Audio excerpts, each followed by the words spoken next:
Picture this. You're in front of your latest prospect, closing the biggest deal of your life. Your pitch decks were perfect. Your scripts, flawless. And when the time came to answer the golden question of, are you ready to move forward? Nothing happened. For everyone who loves sales, this is their worst nightmare. But fear not, because in this podcast, we're unraveling the enigma behind those missed opportunities. From appointments that evaporate to presentations that felt like a Broadway show but ended in awkward silence, we're dissecting it all. Welcome to Love Your Sales.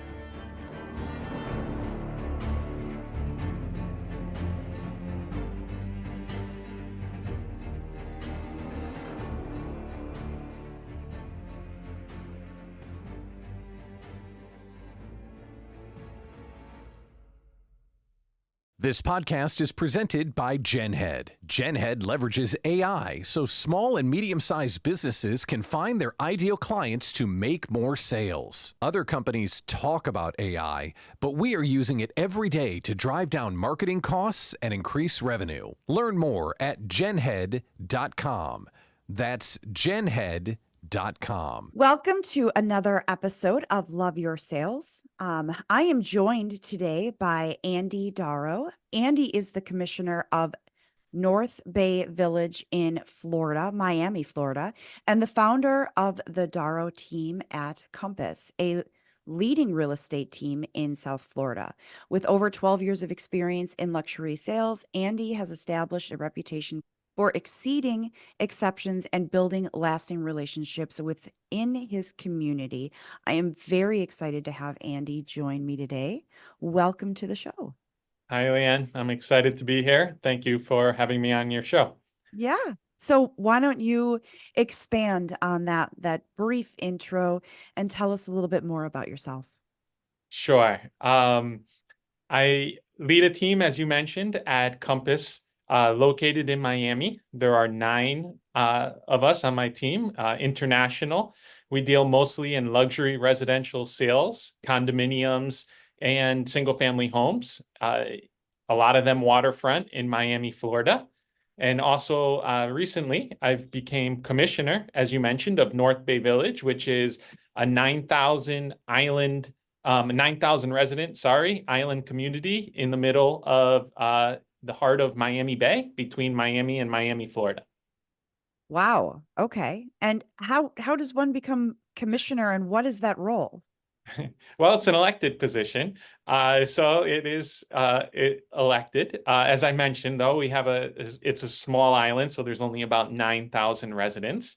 And it's a 4-year term, and I'm currently serving my 2nd year as commissioner. Okay. And so what are some of the responsibilities with that? And forgive me for being naive. Sure. No, it's a local municipality. So there's been a lot of, especially in Miami, where the kind of crossroads with my real estate is we currently have a lot of development happening into the area. So it goes from development laws to development agreements, planning and zoning.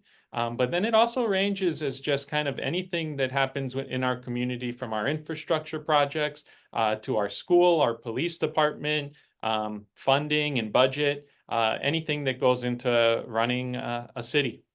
It's a board of 5. So and then of course we have a great team at North Bay Village that are employed by the city. So it's a group effort, but it's been a good experience so far. Yeah, awesome. So let's talk a little bit about you. So you're with 12 years of experience in luxury sales. So, and you run a team of 9. So let's dive into that. Tell me a little bit. Well, first, I guess before we get into that, let's back up. Have you always been in sales? Have you always been in the real estate kind of industry? I have mostly always been in sales. I've been in Fortune 500 sales, corporate sales, prior to getting into real estate, which you mentioned was about 12 years ago. It was in New York City, and I was licensed 2 years as a realtor in New York City before coming down to Florida. I have now been here in Florida for about 10 years, and I started my team in 2018. So maybe about, what's that, 6 years now, I've had my own team running. Okay. And how does one go from New York to Florida? I mean, those are Well, very different landscapes. is it? But yeah, there's actually, I mean, actually, it's one of the most common routes, I think, for relocation in the United States. New York to Florida is very common. And my, well, I always kind of envisioned myself being in South Florida, but I came I was working with a team from New York when I first started real estate, and they were looking for a representative for the Miami area. And that was what originally brought me to Miami.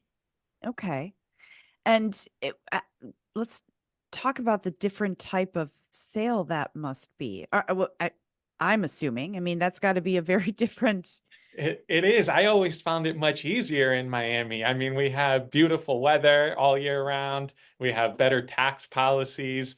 It Right. actually it sold for much less than New York City. Now that gap has been changing over the past 10 years. You know, we've seen such a high increase in the cost of real estate in South Florida and Miami. So I think the gap has closed some. Mhm. But nonetheless, yeah, I've always, New Yorkers have always gravitated to investing or coming to live in Miami.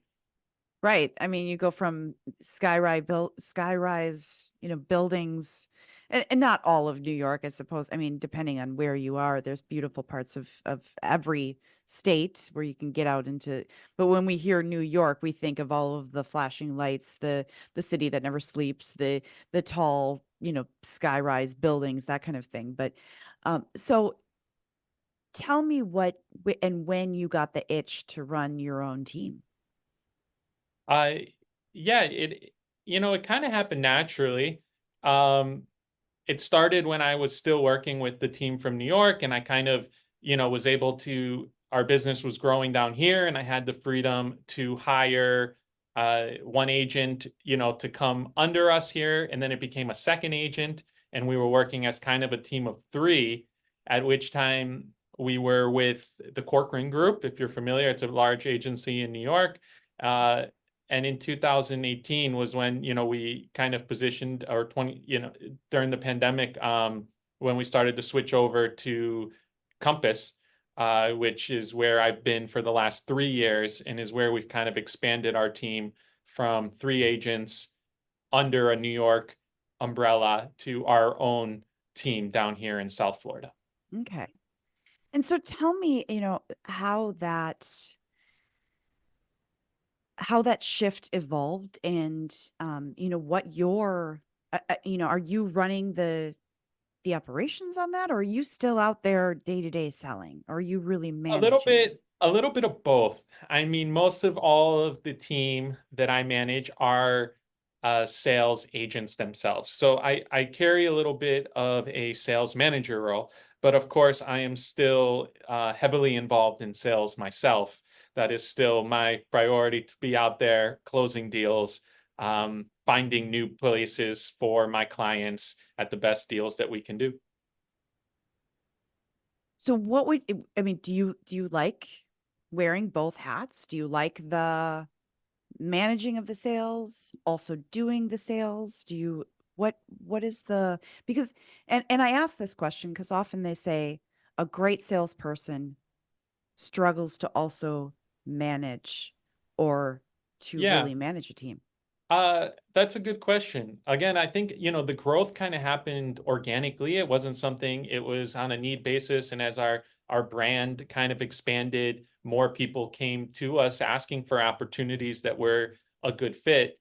But the management role itself, there are certain days where I would agree. It kind of takes you back from growing your own personal sales as a person, where you're helping others grow. Um, so there is a part of that, but I enjoy it. I have all great people that work for my team, so I'm very lucky to have such, everybody is very high energy. They're all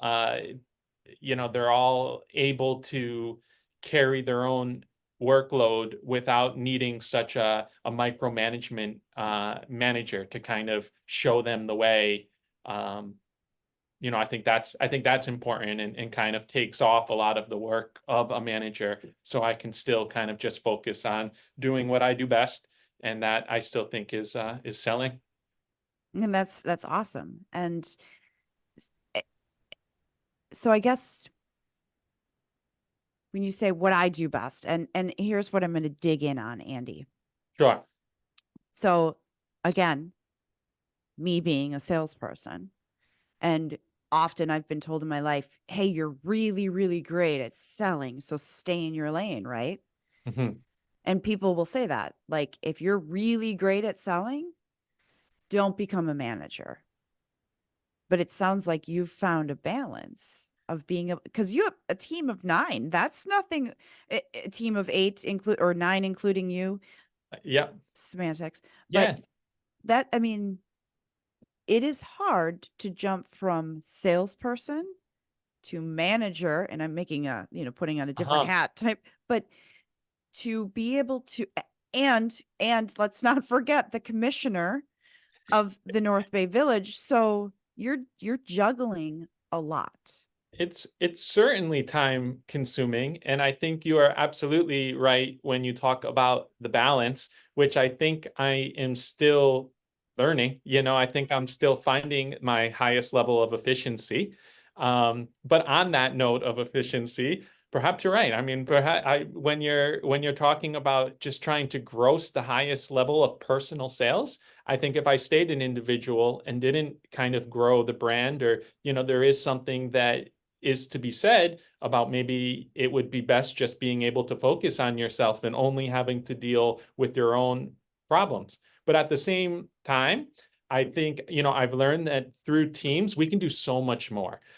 So that we've been able to grow our volume number wise, and able to also kind of delegate and prioritize, I think is very important when you have a team, so that, I haven't been always brought down with the same type of administrative issues, which take up a lot of time. Um, we want to help everybody. We want to work with everybody. So, I never like to say no to people. So we're able to help more people this way. So I think that part of having a team has led me to be able to grow my business. But definitely finding that right balance is important and something I'm still working on. Well, and it's good that you recognize you're still working on it. Some people think, hey, I'm great at everything I do, right? But it's that constant evolving. So if you were going to talk to somebody and give them advice on how to hone in and get better, what do do you have anything in place where you're like, checks and balances on your own personal growth? Hard work. I mean, what's the only thing we can actually control is being able to put in the work as a salesperson, being able to put in the effort, being there, being present, willing to, go the extra mile for your clients. I think this is really the only controllable in what we do. Yeah, Yeah.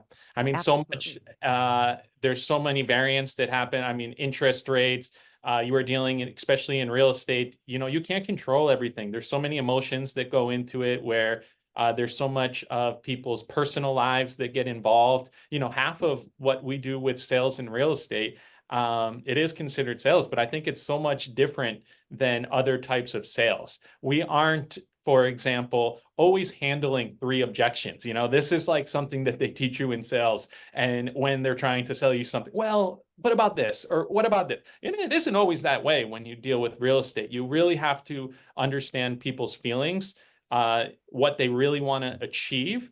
And that is the sales process in real estate, which I think differs from a lot of other sales that I did prior to getting into real estate. Because you're selling, well, because ultimately somebody is coming to you saying, I'm ready to buy. Usually they're pre-approved by a bank. Mhm. They should be, Hopefully, right? yeah, sometimes. Hopefully. And so they already have their dollar amount. And so you're working with them on a emotional level. And Yeah. I'm gonna guess that there's a lot of emotions that are running high, running low. running all over the place, especially, and I'm going to pull from my parents Huh. were in real estate. So I'm going to pull from, my years of listening to that and my experience in buying my own house. But, you put in an offer and now you're all bundled up in like, I want this. And if it doesn't go through,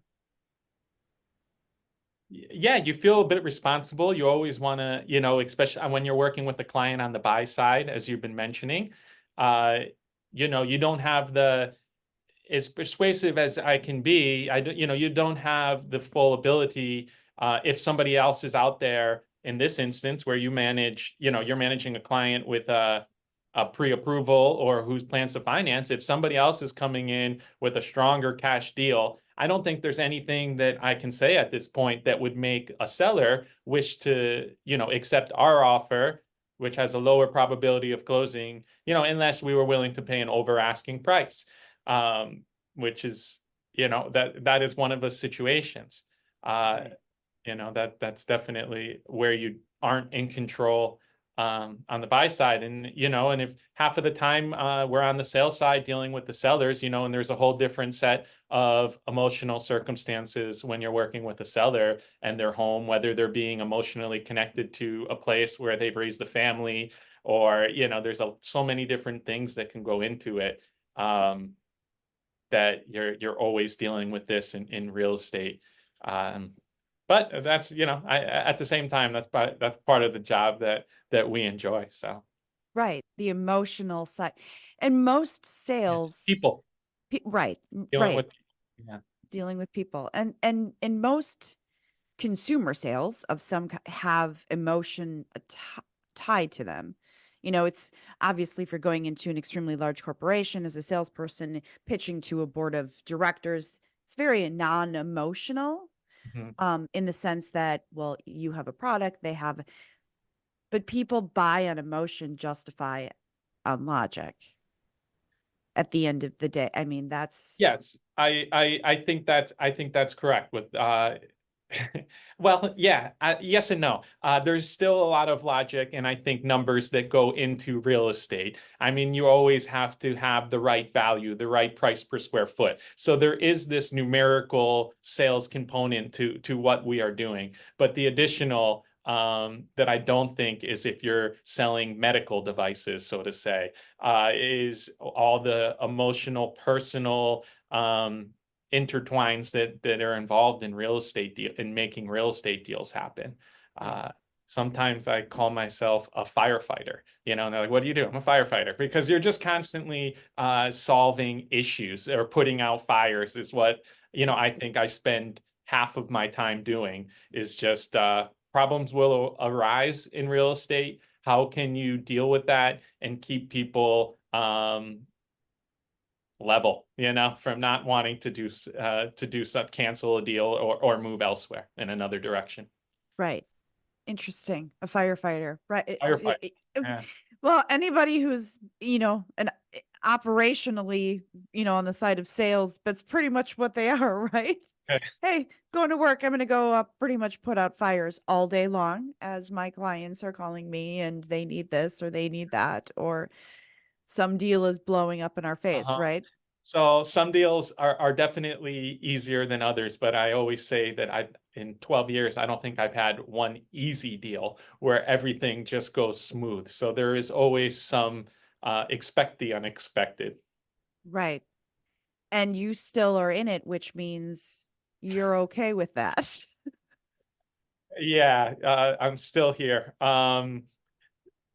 So I've had an ability to endure or we have, fortunately, we've had some success in the recent years, which always makes it easier. When you are closing deals, it will get you through the ones that don't go your way. Right. Right. Absolutely. So obviously the real estate industry, and I guess you being in luxury sales, it's probably not as impacted as just the general, because people who have money have money, have money, I have money. I think that's accurate. Yes. In South Florida and Miami, we deal with a extremely high percentage of cash deals. Something like over 50% of the deals that we do are cash, and they're often multi-million dollar deals. So yes, I think in down economies or in situations like we're experiencing now, on the domestic level where we're hearing that interest rates are really high, I think that unfortunately, these interest rates are affecting more of our middle class who are reliant on getting a mortgage to purchase their home. And whether it's 3% or 7% makes a huge difference. But when you're dealing with a cash buyer, there is that quote unquote luxury to just be able to purchase with cash and not be reliant on a bank to make the deal that you want. Right. And what better industry to be in that the dips and valleys aren't as reliant on the state of the economy, because you're dealing with a population that they have money regardless of whether the economy is high or low, because, well, Uh, I mean, it seems that way. Miami is some people say it's not a real place. I mean, the amount of wealth that you see coming to here, often right. it isn't even made in here. Now we do have, for the first time, we're experiencing a lot of corporate relocation. Citadel, Amazon, a lot of the tech companies are starting to come to Florida. So I think we are going to see a lot more jobs and a lot more wealth creation being made in Miami. But I think this is all something new for the city. It's historically been known, I think, as a place where you vacation or maybe have a second home. But I think that there's a whole new, and again, spared by the pandemic, of people living here with their primary residence and choosing to call Miami their home. Interesting. And we see different flexes of that happening in different cities from time to time. Do you see that continuing to? I mean, you Yeah. get the first indicator, But right? I I do think it will continue. At the level that it's been continuing, where you've seen in some cases prices up 30, 40% year after year, is that sustainable growth? At some level, I would have to say, no, nothing can continue to grow at the level that we've been experiencing in South Florida. But do I see a reason that the market should be as cyclical as it's been in the past, or prices crashing? No, I think there's still a very high demand to be in Miami. We're still experiencing a lot of relocation. And so far, the people that have moved here have not been wanting to leave here, so they're not going back to New York like a lot of people have said in my experience. Well, once the pandemic is over, then they'll be back. So far in my experience, that hasn't been the case. Right. Interesting. And the pandemic definitely shook up a lot of I mean, a lot of people relocated to um a lot of different places. You saw a lot of people leaving California, the LA area. You saw a lot of people leaving and going to places that maybe were more lenient on. Le- Policies maybe lenient, and definitely tax friendly. I would say this Yeah. has to be a big part of it. So it goes in.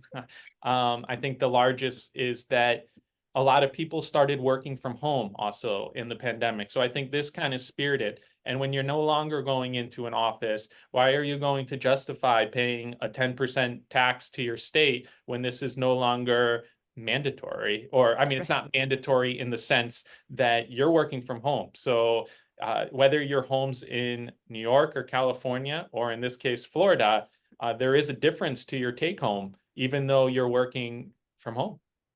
Absolutely. And I live in the state that I live in. I'm in one of the highest tax, as far as the property tax that I So let's pay. find you, Leighann. Can we find you a place in Miami, Florida? I don't know. I think that might be You could run a outside of beautiful my. podcast. I'm sorry, usually I have a much better background. I'm in my office today, but I'll get you a beautiful ocean view in the background for your podcast. I think it would be great. That's awesome. Will you fly me out there on your dime to look at homes? Yeah, we'll talk about this after. Have you have you ever been sold yourself, Leanne, on your podcast? Have they tried No, to sell you their own product? Yeah, this is no, but again, it that happened naturally. It wasn't my plan either, but this is right. uh-huh. That sounds amazing though. I would It really absolutely is. I love. mean, that's the easiest part of selling Miami. I've always told people it has the ability to sell itself. We live in such a beautiful place here. Yes. It really is amazing to Eh, be home here. Yeah, and I love Florida. I have visited there many times. My other favorite place is San Diego, California. But here's the thing, is that I don't have to. Right, well, and I work from home, so I wouldn't have to drive anywhere. But I can't stand traffic. So when I have to go to the grocery store, I want it to take me 2 minutes to drive there and 2 minutes home. Yeah. That is my only, and I don't want to become I- one of those people that never leave my home and have to order groceries Yeah, that's a because good point.